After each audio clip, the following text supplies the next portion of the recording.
நல்லா கவனிச்சுக்கங்க. கருவறையில் பிறக்கிறோம், பூமியில வாசம் செய்கிறோம், கல்லறையில போய் படுக்கிறோம்.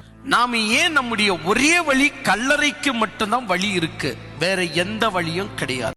இந்த பக்கம் இந்த பக்கம் திரும்புற மாதிரியே இல்லை. தாயின் கர்ப்பம் என்ற கருவறையிலிருந்து வெளியே வந்த உடனே ஒரே வழிதான் இருக்கு. நீ விரும்பினாலும் விரும்பாவிட்டாலும் நகர்ந்து கொண்டே வந்து கல்லறையில போய் படுத்துக்கிறோம். இந்த பிரயாணம், அதாவது கருவறையிலிருந்து கல்லறை வரைக்கும் போக 80 கிலோமீட்டர், அவ்வளவுதாங்க விஷயம்.